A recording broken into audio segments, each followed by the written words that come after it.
আপনার যেটুকু সামর্থ্য তাই দিয়ে শুরু করুন। আপনার যদি সামর্থ্য হয় 50 টাকা, আপনি তাই দিয়ে শুরু করুন। আপনার যদি সামর্থ্য হয় 100 টাকা, 500 টাকা, তাই দিয়ে শুরু করুন।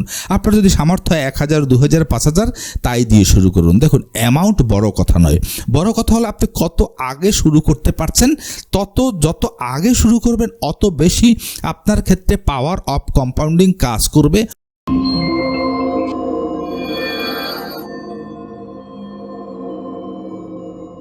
প্রিয় দর্শক, পৃথিবীর ইতিহাসের একজন শ্রেষ্ঠ বিনিয়োগকারী ছিলেন ওয়ারেন বাফেট। ওয়ারেন বাফেট তার সমগ্র জীবনব্যাপী 84 বিলিয়ন ডলারের নেটওয়ার্থ গড়ে তুলেছিলেন। কিন্তু এই যে তার 84 বিলিয়ন ডলারের নেটওয়ার্থ, এর মধ্যে তার 81 বিলিয়ন ডলারই হয়েছিল তার বয়স 60 বছর পূর্ণ হওয়ার পরে। অর্থাৎ ওয়ারেন বাফেট তার বয়স 60 বছর পূর্ণ হওয়ার আগ পর্যন্ত তার টোটাল নেটওয়ার্থের পরিমাণ ছিল মাত্র 3 বিলিয়ন ডলার। এবং এই যে সমগ্র ইনভেস্টমেন্ট লাইফ, অর্থাৎ তার বিনিয়োগ জীবন, এই বিনিয়োগ জীবনে তিনি যে 84 বিলিয়ন ডলারের নেটওয়ার্থ গড়ে তুলেছিলেন, এতে তিনি গড়ে প্রতি বছরের রিটার্ন পেয়েছিলেন 22% হারে। অর্থাৎ মাত্র 22% হারে প্রতি বছর রিটার্ন পেয়ে তিনি তার এই 84 বিলিয়ন ডলার নেটওয়ার্থের সাম্রাজ্য গড়ে তুলেছিলেন। অপরদিকে পৃথিবীর আর একজন শ্রেষ্ঠ বিনিয়োগকারী হেজ ফান্ড রেনেসা টেকনোলজিসের প্রধান জিম সাইমন, তিনি তার সমগ্র জীবনব্যাপী প্রতি বছর গড়ে 66% হারে রিটার্ন পেয়েছিলেন। একবার বোঝার চেষ্টা করুন, ওয়ারেন বাফেট পেয়েছিলেন 22% হারে প্রতি বছর, আর জিম সাইমন পেয়েছিলেন 66% হারে। এখন আমি যদি আপনাদেরকে প্রশ্ন করি যে এই দুজনের মাঝে কার নেটওয়ার্থের পরিমাণ বেশি হওয়ার কথা, আমি জানি আপনারা চোখ বুঝে উত্তর দেবেন যে জিম সাইমনের, কারণ তিনি ওয়ারেন বাফেটের 22%-এর চেয়েও প্রায় 3 গুণ হারে, অর্থাৎ 66% হারে প্রতি বছর রিটার্ন অর্জন করেছিলেন। সেক্ষেত্রে তার টোটাল নেটওয়ার্থের পরিমাণ বেশি হওয়ার কথা। কিন্তু প্রিয় দর্শক, আপনারা জানলে আশ্চর্য হবেন, ওয়ারেন বাফেটের টোটাল নেটওয়ার্থের চেয়েও 75% কম ছিল জিম সাইমনের নেটওয়ার্থের পরিমাণ। অর্থাৎ ওয়ারেন বাফেটের চেয়েও তার নেটওয়ার্থের পরিমাণ ছিল 75% কম। আমি জানি আপনাদের মধ্যে খটকা লাগছে যে যেহেতু ওয়ারেন বাফেট মাত্র 22% হারে রিটার্ন পেয়েছিলেন আর জিম সাইমন পেয়েছিলেন 66% হারে, অর্থাৎ 3 গুণেরও বেশি, কী করে তার নেটওয়ার্থের পরিমাণ ওয়ারেন বাফেটের চেয়ে কম হয়? দেখুন, মাত্র 22% রিটার্ন পেয়েও কিভাবে তিনি জিম সাইমনকে হারাতে পেরেছিলেন, এর রহস্য লুকিয়ে আছে ওয়ারেন বাফেটের জীবনীর মধ্যে। আপনারা যদি ওয়ারেন বাফেটের জীবনীটা একটু ঘেঁটে দেখেন, তাহলে দেখবেন যে তিনি তার মাত্র 10 বছর বয়স থেকে তার ইনভেস্টমেন্ট বা বিনিয়োগ লাইফ শুরু করেছিলেন। অর্থাৎ তার বয়স 10 বছর হওয়ার থেকেই তিনি কিন্তু বিনিয়োগ করা শুরু করে দিয়েছিলেন। আর এই যে লম্বা তার জীবনব্যাপী, একটা গোটা জীবনব্যাপী তিনি বিনিয়োগ করে গেছেন ক্রমাগত অব্যাহতভাবে, এর ফলে কি হয়েছে, তার ক্ষেত্রে পাওয়ার অফ কম্পাউন্ডিং কাজ করেছে। অর্থাৎ পাওয়ার অফ কম্পাউন্ডিংয়ের শক্তি কিন্তু অনেক বড়। দেখুন, পাওয়ার অফ কম্পাউন্ডিংকে পৃথিবীর 8ম আশ্চর্য বলা হয়। ওয়ারেন বাফেট যেটা করেছেন, তিনি তার খুবই অল্প বয়স থেকে বিনিয়োগ শুরু করেছেন এবং ক্রমাগত তিনি ধারাবাহিকভাবে বিরতিহীনভাবে এই বিনিয়োগটা করে গেছেন।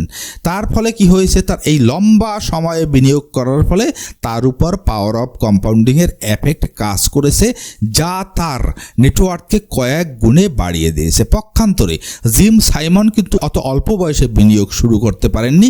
তিনি কিন্তু তার বয়স অনেকটা হয়ে যাবার পর তিনি তার বিনিয়োগ লাইফ শুরু করেছিলেন। তার ফলে কি হয়েছে, যদিও তিনি 66% হারে রিটার্ন ঘরে তুলতে পেরেছিলেন, কিন্তু ওই যে সময়ে তিনি ওয়ারেন বাফেটের চেয়ে পিছিয়ে ছিলেন, যার ফলে কিন্তু তার ক্ষেত্রে, জিম সাইমনের ক্ষেত্রে পাওয়ার অফ কম্পাউন্ডিং অতটা কাজ করেনি। এই যে ঘটনা দুটো আমি বললাম, অর্থাৎ দুটো বিনিয়োগকারীর জীবনের আমি সারসংক্ষেপ আপনাদের সামনে বললাম, এটি কেন বললাম, কারণটা কি? কারণ হলো এখান থেকে আমাদেরকে একটি মেসেজ নিতে হবে, একটি বার্তা নিতে হবে, ক্লিয়ার স্পষ্ট একটি বার্তা। যদি আমরা সেটি গ্রহণ করতে পারি তাহলে আমাদের পক্ষেও সম্ভব পাওয়ার অফ কম্পাউন্ডিংকে কাজে লাগিয়ে কয়েক গুণে আমাদের নেটওয়ার্থ বাড়িয়ে নেওয়া। প্রিয় দর্শক, এখানে মেসেজটি কি হলো? মেসেজটি হলো, দেখুন, টাকা নয়, মূল বিনিয়োগ বা ইনভেস্টমেন্ট হলো সময়, টাইম। আপনি শুধু টাইমকে কাজে লাগাবেন একটা লম্বা সময় ধরে। অর্থাৎ যেমন আমরা কোথাও নৌকা যখন আগের দিনে চলতো তখন কিন্তু একটা পাল দিয়ে দেওয়া হতো নৌকাকে, কেন? সে বাতাসের গতিটিকে তার অনুকূলে কাজে লাগায়। ঠিক একইভাবে আপনাকে যেটা করতে হবে সেটা হচ্ছে একটা লম্বা সময় ধরে আপনাকে বিনিয়োগ করে যেতে হবে, তাহলেও আপনার ক্ষেত্রে কিন্তু পাওয়ার অফ কম্পাউন্ডিং এভাবে কাজ করবে, আপনার নেটওয়ার্ককে কয়েক গুণে বাড়িয়ে দেবে।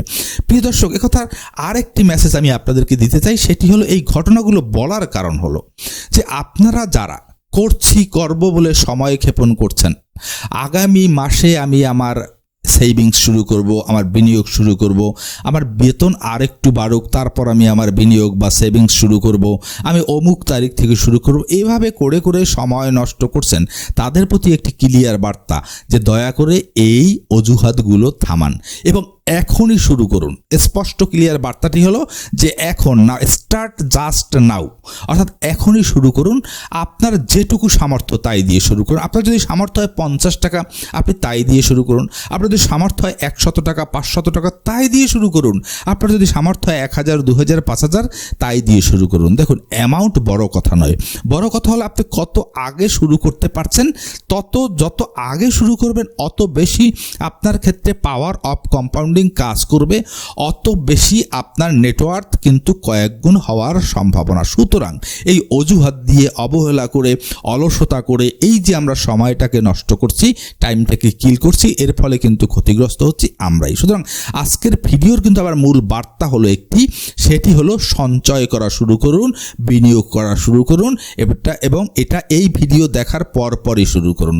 যদি আগামী দিন নয়, আজকে থেকে আপনি শুরু করুন, আপনার যে সামর্থ্য সেটা দিয়ে শুরু করুন। বাদবাকি কাজ সময় করে দেবে, আপনার সেদিকে তাকাতে হবে না। প্রিয় দর্শক, যারা শেয়ার মার্কেট নিয়ে ভিডিও দেখতে আগ্রহী তারা আমার এই ভিডিওর ডেসক্রিপশন বক্সে দেয়া লিঙ্কে ক্লিক করে আমার প্রথম চ্যানেল লাইফ স্কুল সাবস্ক্রাইব করে রাখতে পারেন। প্রিয় দর্শক, আশা করি আজকের ভিডিওটি আপনাদের উপকারে এসেছে। যদি উপকারে এসে থাকে তাহলে আমার ভিডিওতে লাইক, কমেন্ট এবং শেয়ার করে আমার পাশে থাকবেন। দেখা হবে নতুন আরেকটি ভিডিওতে। সে পর্যন্ত সকলকে ধন্যবাদ।